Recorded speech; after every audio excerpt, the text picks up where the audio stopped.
Hi there! Welcome to Urbinary, the podcast cataloging the everyday and extraordinary in the city. Hey everyone! For our listeners, welcome back to Urbinary. For those tuning in the first time, thanks for tuning in. We are thrilled to kick off our second season.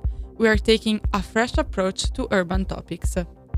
I'm your host Giulia, and today I'm here with Ali and Maya.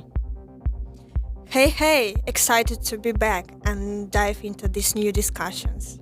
This season, we are bridging in the resident graduates from Urbanism School to share their cutting-edge research and insight. Each episode will be a journey from making the urban dynamics in refugee settlement, examining social movement for housing rights, and debating concept of city today, like the smart city. As always, we remain faithful to the mission of deconstructing complicated issues using our urban dispositives. Urbinary. We began our first season talking with individuals we consider to be experts in the field. Each episode laid a brick to construct a foundation to answer a fundamental question: what is urban planning today? In the organization of the first season and sitting down with our guests, we uncover another truly fascinating dimension, which we want to bring to light in the second season. This time, we are delving into the minds of our fresh graduates. Maya and Ali, what roles do these young voices play in the field of urban planning? In my point of view, it would be so interesting to talk about different student theses or topic that they have tackled, because personally, every student can see urban planning from different perspectives. For instance, I know many people who have worked about environmental issues, even how religious can affect the city, or different culture, of course. So getting to know them and communicating with them, and of course introducing different topic to our listener would be so interesting. A while ago, I was mentioning that to our colleagues. A friend of mine actually was asking about what topics she can work for her thesis. So I think it could be so amazing for urban planner who want to write it. First of all, their thesis. It would be so interesting to listen to this season. What do you think, Ali?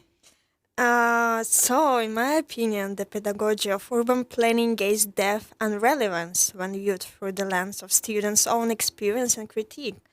And by actively participating in the learning process, students, of course, contribute to the evolution of urban planning education, ensuring its responsiveness to the contemporary challenges and fostering a symbolic relationship between academia and the real-world practice. And embracing this perspective is not just a recognition of students' agency, but a commitment to nurturing and vibrant and inclusive intellectual landscape. And if we think about also our project, so Urbinary, it's a great example of action in urban planning and the creative of young students and young voices. So that's why we decided to interview recent graduates, also because among us there are people who is a recent graduates, for example, me, but also Ali, for example, will be graduating soon. So that's why we want to get a pulse on what interests and inspires young urbanists today. So today we start with what interests Maya, and we know that she's interested in environmental justice, green regeneration. So how does this connect to other planning dimension in your eyes? Okay. I can say while I was searching for my thesis topic, I bumped into the idea like most of the time, green regeneration project cause somehow displacement and gentrification. So it came to me so interesting. We are trying to solve a problem to increase resiliency of environmental issues, but we forget about the social aspect and economic aspect of it, and somehow environmental project and green project have become kind of branding system for cities. They are using it to attract developer or let's say sustainable groups to go to the city who can afford it. But what about those people who cannot afford it? I think it's a really important issue we need to consider And that's why I decided to work on it and learn more about it. I'm also curious to know about you too.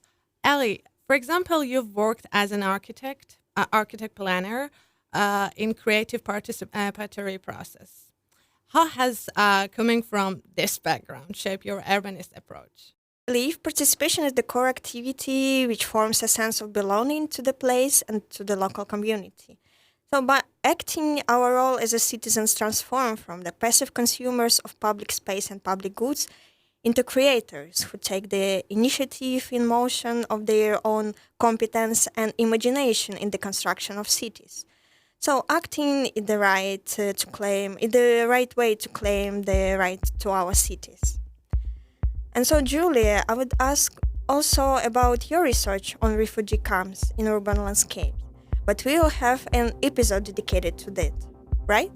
Yes, exactly. We will have an interview with Hoy about that topic, where we will discover how refugee camps insert in the urban landscape. But now, just for concluding, I want to mention that the second season will be a bit different. Not so much in what we will discover and so not so much in the urban issues around we center each episode, but in how we talk about them.